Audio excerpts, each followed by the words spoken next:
कहानी की शुरुआत होती है एक घने जंगल को दिखाते हुए। एक आदमी पागलों की तरह भाग रहा था, इस उम्मीद में कि शायद उसे इस जंगल से भाग निकलने का कोई रास्ता मिल जाए। लेकिन ये जंगल इतना घना था कि यहाँ से बाहर जाने का कोई रास्ता नहीं नजर आ रहा था। यह आदमी सूरज को देखते हुए आगे बढ़ता है, लेकिन अब सूरज भी धीरे धीरे ढल रहा था। मगर इस आदमी ने भागना नहीं छोड़ा। भागते भागते एक पॉइंट आया जहाँ एक बोर्ड पर लिखा हुआ था पॉइंट ऑफ नो रिटर्न, यानी वहां से कोई वापस नहीं जा सकता। साथ ही इस बोर्ड पर नंबर 108B लिखा हुआ था। ये देखकर वो और भी ज्यादा परेशान हो जाता है। धीरे धीरे अंधेरा और बढ़ने लगा और पूरे जंगल में एक अजीब सा खौफ फैल गया। तभी अचानक एकदम से सारे परिंदे उड़कर वहां से चले जाते हैं। इस आदमी के कई मील के सफर के बाद भी उसे पूरे जंगल में कोई भी एक जंगली जानवर नहीं दिखाई दिया। न जाने ऐसा क्या था जिसे जंगली जानवर भी डर रहे थे। डर के मारे वह आदमी और भी तेजी से भागने लगा, लेकिन कई घंटों का सफर करने के बाद वह आदमी अचानक एक जगह पर आकर रुक गया और उसके चेहरे पर मायूसी छा गई, क्योंकि उसके सामने वही 108 नंबर वाला साइन बोर्ड था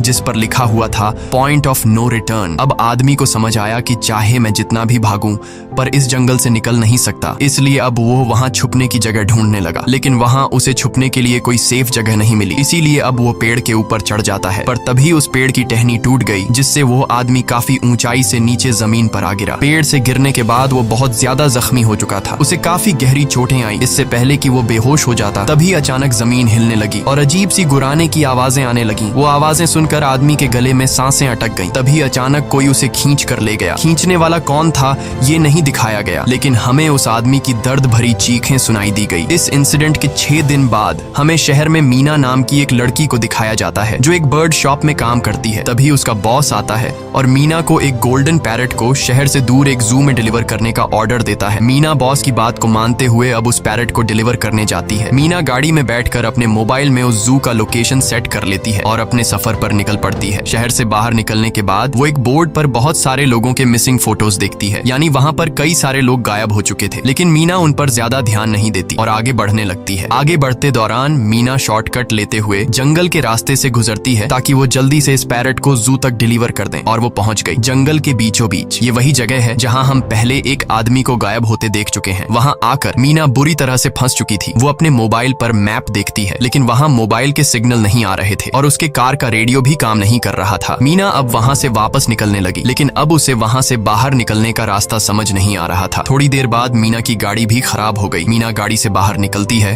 और उसे सामने लगा हुआ वही पॉइंट ऑफ नो रिटर्न वाला बोर्ड दिखाई देता है। मीना को कुछ समझ नहीं आता, इसीलिए वो पैरट के पिंजरे को हाथ में लेकर आसपास मदद ढूंढने आगे चली जाती है, लेकिन वहाँ आसपास किसी भी मदद का नामो निशान तक नहीं था। उसके बाद वो वापस उस जगह पर लौट आती है जहाँ उसने अपनी गाड़ी खड़ी की थी, लेकिन वहाँ से उसकी गाड़ी गायब हो चुकी थी। ये देखकर वो बहुत ज्यादा परेशान हुई। उसे लगा कि शायद वो उस जगह पर नहीं आई है जहाँ उसकी गाड़ी खड़ी थी, बल्कि ये किसी दूसरी जगह पर आ गई है और उसकी गाड़ी कहीं दूसरी जगह में खड़ी है, क्योंकि इस जंगल का हर एक पॉइंट एक ही जैसा दिखाई दे रहा था। अब अंधेरा भी गहरा होता जा रहा था। एकदम से पहले की तरह ही सभी परिंदे इन पेड़ों से उड़ जाते हैं। मीना को अब डर लगने लगा था, क्योंकि जमीन भी जोर जोर से हिल रही थी। मीना को वहाँ आसपास किसी के होने का एहसास होता है। तभी अचानक मीना को दूर किसी का साया नजर आया। मीना भागते हुए उसके पीछे आई, पर उसे वहाँ कोई भी नहीं मिला। तभी अचानक मीना को एक बूढ़ी औरत भागते हुए दिखाई दी। मीना भी दौड़कर उसका पीछा करने लगी। वो उससे मदद मांग रही थी, लेकिन वो औरत रुकती नहीं, तेजी से भागती रहती है। एक बार फिर मीना इस बूढ़ी औरत का पीछा करती है। अचानक वो बूढ़ी औरत फिर से गायब हो गई। मीना जब उसे ढूंढते हुए और आगे बढ़ी तो उसे दूर जंगल में एक बड़ा सा कमरा दिखाई दिया। वो बूढ़ी औरत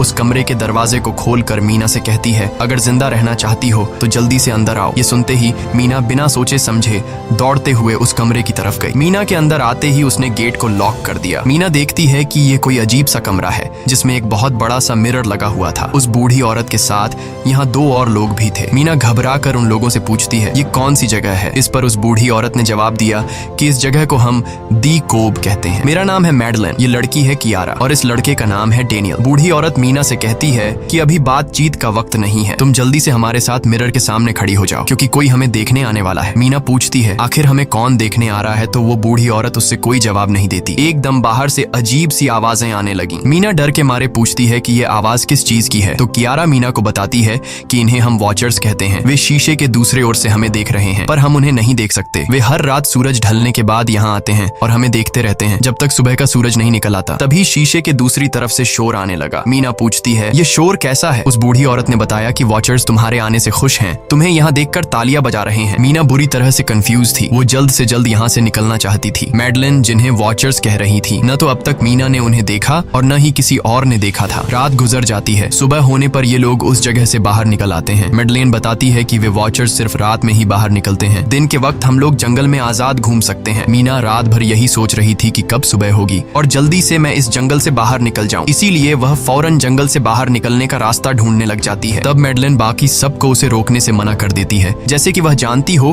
कि मीना इस जंगल से बाहर नहीं निकल सकती और वह जरूर वापस आएगी। बस मीना को जाते हुए मैडलिन बताती है कि तुम्हारा यह फैसला अच्छा नहीं है, इस जंगल से बाहर निकलने का कोई रास्ता नहीं है। रात होने से पहले हमें इस घर में वापस आना पड़ता है, अगर तुम लेट हो गई तो तुम अपनी जान से हाथ धो बैठोगी। मीना किसी की बात नहीं सुनती और अपने पैरट को लेते हुए तेजी से आगे बढ़ती है। थोड़ा सा आगे बढ़ने पर उसे वहीं पॉइंट ऑफ नो रिटर्न वाला साइन दिखाई देता है। उसे देखकर वो घबरा तो गई, लेकिन उसने हिम्मत नहीं हारी और सूरज को देखकर सूरज की डायरेक्शन में आगे बढ़ती रही, पर जंगल से निकलने में कामयाब नहीं हो सकी। आगे चलकर रास्ता ही खत्म हो गया। मीना ने देखा कि वो एक पहाड़ के टॉप पर खड़ी है, जहाँ से आगे दूर दूर तक जंगल के सिवा कुछ भी नहीं था, इसीलिए वो मायूस होकर नीचे बैठ जाती है। तभी अचानक उसके कंधे पर किसी ने हाथ रखा, वो डर गई और जब उसने पीछे मुड़कर देखा तो वो बूढ़ी औरत मैडलिन थी। यहाँ मैडलिन उसे हौसला देती है और कहती है कि सिर्फ तुम ही नहीं जिसने यहाँ से निकलने की कोशिश की और हार गई, हम भी तुम्हारी तरह ही हार कर यहाँ रुके हैं। यहाँ से बाहर निकलने का कोई रास्ता नहीं, चलो मैं तुम्हें कुछ दिखाती हूँ। मैडलिन मीना को जंगल की तरफ लेकर जाती है। मैडलिन मीना से कहती है, ये जंगल एक शिकारी है और हम सब उसका शिकार, अगर जिंदा रहना चाहती हो तो हमारे साथ ही रहो। मैडलिन उसे पॉइंट ऑफ नो रिटर्न वाले काफी सारे साइन बोर्ड दिखाती है, जो कि जंगल के चारों तरफ गोल घेरे में लगे थे और उनके बीच में था उनका कमरा। मैडलिन बताती है कि यह हमारे घर से आधे दिन के फासले पर लगे हैं, अगर इसे आगे गई तो वापस लौटना मुश्किल हो जाएगा, इसलिए कभी भी यह तुम्हें नजर आए तो तुम इन्हें इग्नोर मत करना। मीना पूछती है, ये सब किसने बनाया? तो वो जवाब देती है, ये एक प्रोफेसर ने बनाया है, लेकिन अब तक उसे किसी ने देखा नहीं है। अब रात हो जाती है, ये लोग वापस उस घर के अंदर आ जाते हैं। हर रात वॉचर्स उन्हें देखने के लिए आते थे। आज कियारा नामी लड़की उनके सामने डांस करती है और कहती है ये सब उन्हें पसंद है। ऐसा नहीं था कि इन चारों को हर रात वॉचर्स के सामने खड़ा ही रहना पड़ता था, ये लोग जो चाहते वह कर सकते थे, बस ये लोग उनकी तरफ अपनी कमर नहीं कर सकते थे। ऐसा करने पर वो लोग बहुत ज्यादा गुस्सा हो जाते थे। रात में तो उन्हें सिर्फ वॉचर्स का मसला था, लेकिन दिन में भी उन्हें बहुत मुश्किलों का सामना करना पड़ता था। ये लोग जंगल से हर रोज अपना पेट भरने के लिए कुछ न कुछ शिकार करके लाते थे,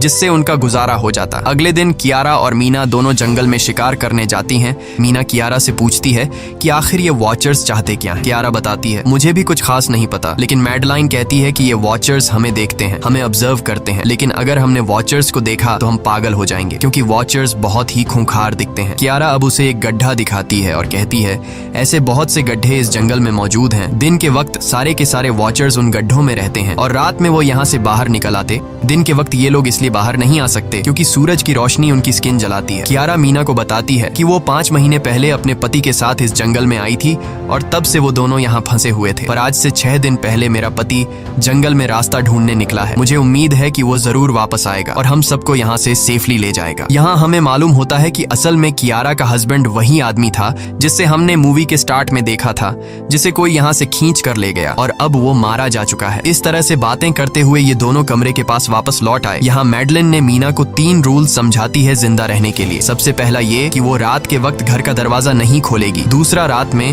वो आईने की तरफ अपनी कमर नहीं करेगी, और तीसरा ये कि दिन के वक्त वो उन गड्ढों के पास नहीं जाएगी और जितना हो सके रोशनी में रहेगी। जब तक तुम इन रूल्स को फॉलो करोगी तब तक तुम जिंदा रहोगी। लेकिन मीना को मैडलाइन की बातों पर बिल्कुल भी भरोसा नहीं होता। अब उस रात मीना इन वॉचर्स के बारे में जानना चाहती थी, इसीलिए वो शीशे के साथ कान लगाकर आवाजें सुनने की कोशिश करती है। जब उसे कुछ सुनाई नहीं देता तो मीना को मैडलिन की बताई गई वॉचर्स की बातें फेक लगने लगती हैं, इसलिए वह रूल्स को तोड़ते हुए अपनी कमर को शीशे की तरफ करके सो जाती है और ऐसा करने पर इन वॉचर्स को गुस्सा चढ़ जाता है। वो लोग जोर जोर से उस शीशे को मारने लग जाते हैं। शोर से मैडलाइन भी उठ जाती है और वह जल्दी से मीना को शीशे की तरफ खड़े रहने को कहती है और तब जाकर वो वॉचर्स का गुस्सा शांत होता है। यानी जब इंसान वॉचर्स को अपनी पीठ दिखाते हैं तो वह उसे खुद की इंसल्ट मानने लगते हैं। ये रात भी गुजर जाती है और अगले दिन मीना डेनियल के साथ शिकार पर निकलती है। वो डेनियल से पूछती है, क्या आज तक तुमने किसी वॉचर को देखा है? जिस पर डेनियल ने जवाब दिया कि मैंने भी आज तक वॉचर्स को नहीं देखा और जो भी वॉचर्स को देखता है वो जिंदा नहीं बच पाता। तब मीना डेनियल को समझाती है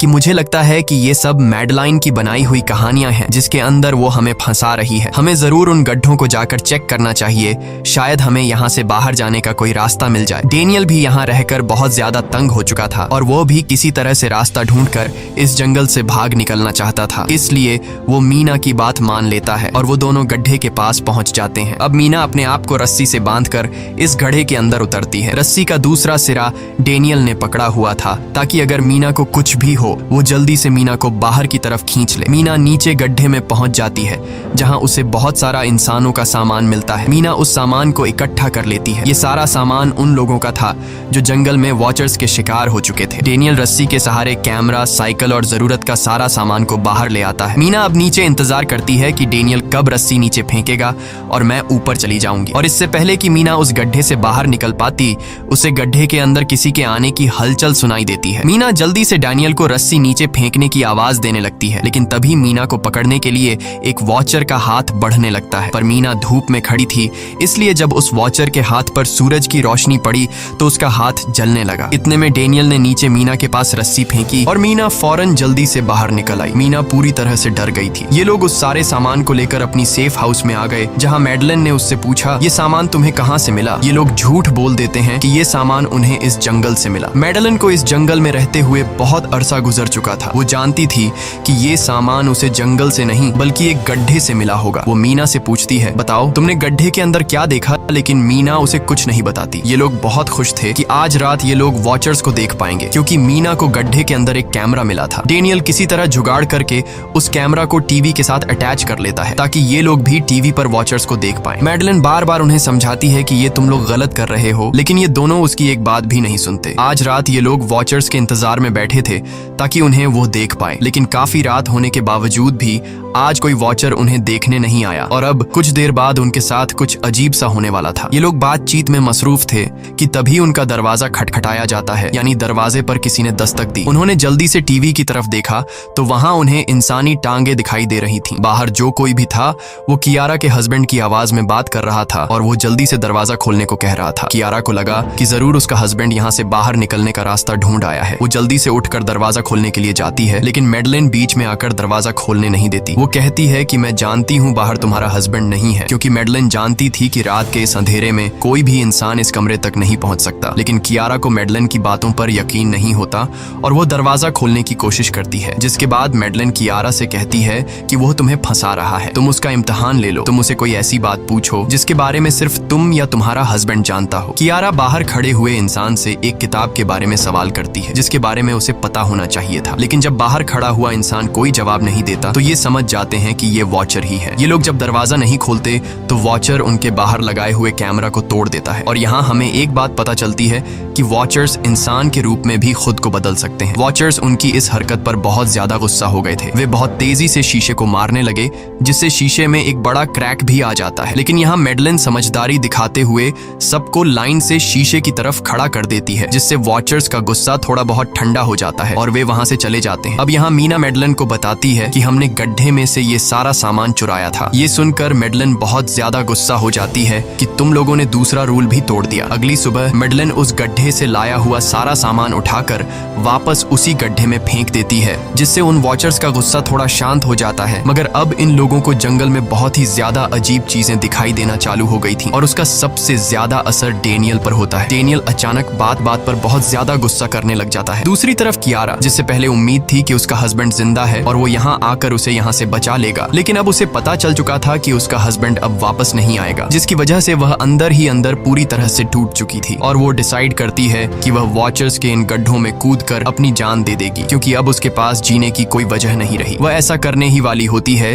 कि मीना आकर उसे बचा लेती है। इसी बीच हम देखते हैं कि डेनियल मैडलिन की तरफ अजीब तरह से देख रहा होता है और वह गुस्से में आकर मैडलिन को पेड़ के साथ बांध लेता है। डेनियल ने कहा कि अब मैं इस बुढ़िया के कोई रूल्स नहीं मानूंगा, अब यहाँ सिर्फ मेरी बात मानी जाएगी। अब रात होने वाली थी, इसलिए डेनियल कमरे की तरफ भागा और कियारा भी उसके पीछे भागी, लेकिन मीना मैडलिन के पास आई और उसकी रस्सियां खोलने लगी। दूसरी तरफ डेनियल ने कियारा को लेकर कमरे का दरवाजा अंदर से बंद कर दिया और मीना और मैडलिन को बाहर वॉचर्स के लिए छोड़ दिया। मीना और मैडलिन डेनियल से दरवाजा खोलने के लिए गिड़गिड़ाते रहे। डेनियल से रिक्वेस्ट करते हैं कि प्लीज दरवाजा खोल दो, लेकिन डेनियल ने दरवाजा नहीं खोला। अब बाहर चारों तरफ अंधेरा छा गया और वॉचर्स के आने का टाइम हो गया, इसलिए अब मजबूरन उन्हें अपनी जान बचाने के लिए एक घने पेड़ के नीचे रहकर छिपना पड़ा। थोड़ी देर बाद उन्हें वॉचर्स की गुराने की आवाजें आने लगी। इस टाइम मीना और मैडलिन के साथ हमें भी उन वॉचर्स की एक झलक दिखाई जाती है। ये लोग लंबे, पतले और खतरनाक थे। सब अपने अपने गड्ढों से निकलकर इंसानों को देखने के लिए उस सेफ रूम तक पहुंचते हैं और जब ये लोग देखते हैं कि मीना और मैडलिन वहां नहीं हैं, तो वो उनको खाने के लिए जंगल में ढूंढने लग जाते हैं। और जब ये वॉचर्स दूर जाते हैं तो मौके का फायदा उठाते हुए ये दोनों फिर से सेफ रूम तक आ जाते हैं और डैनियल से रो रो कर दरवाजा खोलने को कहते हैं। इस बार डैनियल के दिल में रहम जाग जाता है और वो उनके लिए दरवाजा खोल लेता है। अब अंदर जाने के बाद पहले तो मैडलिन डैनियल पर गुस्सा करती है और फिर इन सबको शीशे के सामने खड़ा करके वॉचर्स के बारे में कुछ बातें बताती है। मैडलिन ने कहा कि अब तक हम बहुत से रूल्स तोड़ चुके हैं, इसलिए मुझे नहीं लगता कि इस बार वॉचर्स हमें माफ करेंगे। मैं तुम लोगों को वॉचर्स के बारे में कुछ सच्चाई बताना चाहती हूँ। दरअसल मैं जब यहाँ पहली बार आई थी तो मैंने कुछ ऐसा देखा जिससे मेरे होश उड़ गए। मैंने अपना ही एक डुप्लीकेट देखा। असल में वो एक वॉचर था जो मेरा रूप लेने की कोशिश कर रहा था। हालांकि उसकी आंखें और बाल बिल्कुल परफेक्ट नहीं थे। मीना ने पूछा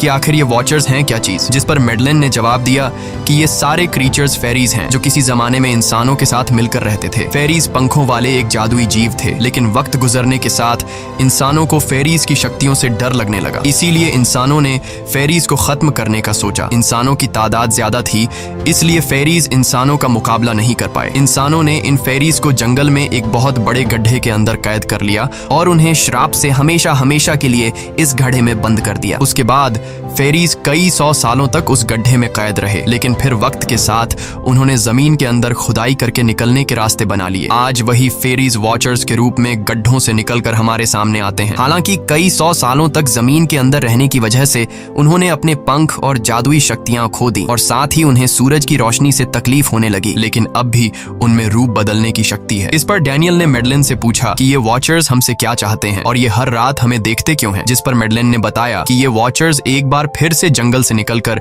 इंसानों के बीच रहना चाहते हैं, लेकिन अपने असली रूप में ये इंसानों के बीच नहीं रह सकते। इसीलिए उन्होंने हमें यहाँ रखा हुआ है ताकि हमें देखकर हमारा रूप ले सकें और हमसे आज के दौर के तौर तरीके सीखकर इंसानों के बीच रह सकें। मैडलिन ये सब बातें बता ही रही थी कि अचानक सभी वॉचर्स वापस लौट आए और जब वॉचर्स को पता चलता है कि मैडलिन और मीना वापस अपने कमरे में आ गए हैं तो वो सब गुस्से से भड़क उठे और दरवाजा तोड़ने की कोशिश करने लगे। इन चारों ने टेबल को खींचकर दरवाजे के सामने रख दिया ताकि दरवाजा वॉचर्स तोड़ न सके, लेकिन वॉचर्स की ताकत काफी ज्यादा थी और इन चारों को पता चल चुका था कि जल्द ही वॉचर्स अंदर आ जाएंगे और उन्हें मौत अपनी आंखों के सामने दिखाई दे रही थी। तभी उन्होंने देखा कि टेबल को घसीटकर दरवाजे तक ले जाने की वजह से कारपेट पलट गई है। जब उन्होंने कारपेट हटाया तो उन्हें नीचे एक बड़ा लोहे का गेट नजर आया। उन्होंने जल्दी से गेट खोला तो उन्हें पता लगा कि नीचे एक बहुत बड़ा बंकर है। ये लोग जल्दी से उस बंकर के अंदर घुस गए और ऊपर से लोहे का गेट बंद कर दिया। ये लोग इस बात को लेकर परेशान थे कि ये बंकर यहाँ पर मौजूद था और इन लोगों को पता भी नहीं चला। इस बंकर के नीचे बहुत फैसिलिटीज थी, हजारों दिन का खाना, एक कंप्यूटर और भी बहुत सारा जरूरत का सामान रखा था। मीना जानना चाहती थी कि आखिर ये जगह किसने बनाई, इसीलिए वो उस कंप्यूटर को ऑन कर लेती है। उस कंप्यूटर में बहुत सारा डेटा सेफ था, जिसे खोलने पर उन्हें पता चलता है कि ये सारी जगह प्रोफेसर मार्टिन ने बनाई थी। असल में प्रोफेसर को इन क्रीचर्स के बारे में पता था। वो इन वॉचर्स पर रिसर्च करना चाहता था, इसीलिए उसने ये बंकर बनाया था। पैसों का लालच देकर वो दूसरे इंसानों को काम के लिए यहाँ लेकर आता था और रात के वक्त मजदूरों को ऊपर कमरे में छोड़कर खुद यहाँ आकर छुप जाता था और वो वॉचर्स फिर उन इंसानों को खा जाया करते थे। अगली वीडियो में डॉक्टर मार्टिन बताते हैं कि उनकी रिसर्च के दौरान उन्हें एक सबसे अलग फेरी मिली जो रोशनी में भी उन गड्ढों से बाहर आ सकती थी। डॉक्टर बताता है कि उस वॉचर ने एक बच्ची का बिल्कुल परफेक्ट रूप ले लिया था जिसे कोई पहचान नहीं सकता था। वो बहुत अच्छी थी, उसने डॉक्टर मार्टिन को मारा नहीं। डॉक्टर मार्टिन उसे यहाँ ले आया। तभी प्रोफेसर ने कैमरा को दूसरी तरफ मोड़ा। तब उन्होंने देखा कि प्रोफेसर ने उस छोटी सी बच्ची के रूप में आए वो क्रीचर को पिंजरे में कैद कर लिया है। पता नहीं डॉक्टर उसके साथ कौन सा एक्सपेरिमेंट करने वाला था। उस कंप्यूटर में बहुत सी वीडियोस थी और हर वीडियो में कुछ न कुछ बताया हुआ था। मीना बस ये जानना चाहती थी कि आखिर में क्या हुआ, इसीलिए वो सबसे आखिरी वीडियो प्ले करती है जिसमें वह देखती है कि प्रोफेसर खुद को और उस फेरी को मारने वाले हैं। मरने से पहले वह इस जंगल में फंसे हुए लोगों के लिए यहाँ से निकलने का रास्ता बता देता है और कहता है कि शाम में जिस डायरेक्शन में परिंदे भागते हैं उस डायरेक्शन में भागने से वे लोग इस जंगल से निकल सकते हैं। उसने इस रिकॉर्डिंग मैसेज में कहा था कि अगर कोई इस जंगल से निकलने में कामयाब हो गया तो यूनिवर्सिटी में जाकर मेरी सारी रिसर्च तबाह कर देना। मैंने यहाँ आकर बहुत बड़ी गलती कर दी। उसके बाद प्रोफेसर ऊपर चले गए और फिर 2 गोलियों की आवाज आई, जिससे उन्हें समझ आया कि प्रोफेसर ने पहले उस फेरी को मारा और फिर खुद को गोली मार दी। आज रात ये चारों बहुत खुश थे क्योंकि उन्हें इस जंगल से जान छुड़ाने का रास्ता मिल गया था। अगली सुबह सभी लोग अब बंकर से बाहर निकलते हैं तो देखते हैं कि उनका सेफ हाउस उन वॉचर्स ने पूरी तरह तबाह कर दिया है और आज के दिन उन्हें लाजमी इस जंगल से निकलना होगा, वरना ये लोग मारे जाएंगे क्योंकि रात को अब उनके पास छिपने के लिए कमरा भी नहीं बचा था। ये लोग अब यहाँ जंगल से निकलने के रास्ते में बढ़ने लगते हैं। वो परिंदे जिनके बारे में प्रोफेसर बता रहे थे वे तो शाम को उड़ने वाले थे, लेकिन उन्हें शाम होने से पहले जंगल से बाहर निकलना था। इसलिए मीना अपने पास मौजूद पैरट को आजाद कर देती है। जिस डायरेक्शन में वह उड़ता है उसी डायरेक्शन में ये लोग चलने लग जाते हैं। चलते हुए रास्ते में ही उन्हें एक कब्र मिली। मैडलिन उस कब्र को देखकर बताती है कि एक वक्त था जब ये लोग इंसानों के साथ रहते थे, लेकिन इंसानों ने उनके साथ बहुत बुरा किया, धोखा किया और उन्हें यहाँ जंगलों में फंसाकर खुद चले गए। कई घंटे सफर करने के बाद ये लोग एक नदी के पास पहुंच गए। वहाँ उन्हें प्रोफेसर का एक बोट मिला, जिसको देखकर ये लोग बहुत खुश हुए, लेकिन उनकी खुशी अब कुछ ही देर की मेहमान थी क्योंकि अब अंधेरा हो चुका था और वॉचर्स के आने का वक्त हो गया था। उससे पहले कि ये लोग डॉक्टर मार्टिन की बोट में बैठकर यहाँ से दूर चले जाते, तभी उन्हें पीछे से किसी की आवाज आई। जब उन्होंने पीछे मुड़कर देखा तो वो कियारा का हस्बैंड था जो मदद के लिए चिल्ला रहा था। वो बहुत ही जख्मी हालत में था। बाकी सब बोट में बैठ चुके थे, इसलिए डेनियल अकेला उसकी मदद के लिए गया। डेनियल कियारा के हस्बैंड को खींचकर बोट की तरफ लाने लगा, लेकिन तभी ये लोग बोट से देखते हैं कि डेनियल जिसकी मदद करने गया वह कोई इंसान नहीं बल्कि एक वॉचर है, जिसने उनके सामने ही डेनियल का रूप ले लिया। वो लोग कुछ भी नहीं कर पा रहे थे। अब उस वॉचर ने डेनियल को मार दिया। उन्हें इस बात का पता था कि वॉचर्स इस नदी को पार नहीं कर सकते हैं और फाइनली ये लोग खुद इस नदी को पार करके शहर तक पहुंच जाते हैं। और कहानी में असल ट्विस्ट इसके बाद आया। शहर पहुंचने के बाद ये तीनों अलग अलग रास्तों पर चले गए और कुछ दिनों बाद अब मीना जल्दी से डॉक्टर मार्टिन के कहने के मुताबिक उनके यूनिवर्सिटी में उनका सारा डेटा खत्म करने के लिए आई। उससे पहले कि वह उनका रिसर्च डेटा डिलीट कर देती, तभी उससे वहां एक टेप रिकॉर्डर मिला और उस टेप रिकॉर्डर से मीना को एक नया राज मालूम हुआ। जब हजारों साल पहले इंसान और फेरीज एक साथ रहते थे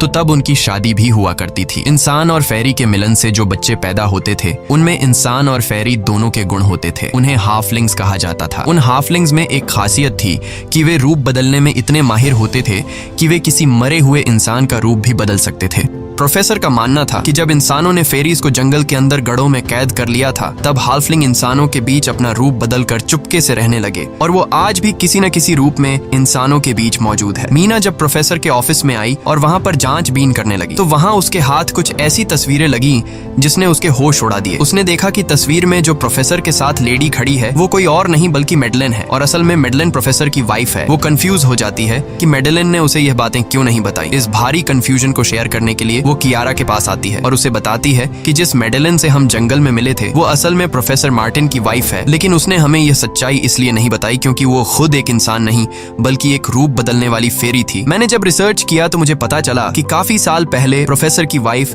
मैडलिन कैंसर की वजह से मर गई थी। ये सुनकर कियारा कहती है कि फिर वो मैडलिन कौन थी जो इतने समय से हमारे साथ थी। इस पर मीना कहती है, मुझे सब समझ आ रहा है। दरअसल प्रोफेसर अपनी वाइफ के मरने से बहुत दुखी थे और उसे हर हाल में वापस पाना चाहते थे और जब प्रोफेसर को इन रूप बदलने वाली फेरीज के बारे में पता चला तो प्रोफेसर ने उस रूप बदलने वाली फेरी को पिंजरे में कैद किया जो एक बच्ची का परफेक्ट रूप लेकर उनके पास आई थी। प्रोफेसर ने अपनी वाइफ की फोटो दिखाते हुए उस फेरी को अपनी वाइफ मैडलिन जैसा बना दिया क्योंकि वो फेरी बाकी फेरीज से अलग थी। वो दिन में भी बाहर आ सकती थी। मीना ने कहा कि मैंने मैडलिन को यहाँ बुला लिया है, हमें किसी तरह से करके उसे वापस जंगल भेजना होगा। तभी एक कार वहाँ आकर रुकी। जब उस कार से जो इंसान उतरा उसे देखकर मीना के गले में सांस अटक गई। वो कियारा थी, यानी कि अब तक जो मीना के साथ थी वो मैडलिन थी। उसने कियारा का रूप ले रखा था। कियारा जैसे ही घर के अंदर आई तभी मैडलिन ने कियारा के हस्बैंड के रूप में बदलकर उसे बेहोश कर दिया। मीना ने मैडलिन से कहा, आखिर तुम चाहती क्या हो? जिस पर मैडलिन गुस्से में आकर कहा, मैं फेरीज की सबसे अलग मखलूक हूँ। मेरे सभी साथी बचपन से मुझे चिढ़ाते थे। वो मुझे अपने साथ नहीं रहने देते क्योंकि मैं सबसे अलग थी। मैं उस जंगल में अकेली पड़ चुकी थी और मैं उस जंगल से निकलकर बाहर लोगों के साथ मिलकर रहना चाहती थी। फिर एक दिन प्रोफेसर उस जंगल में आया।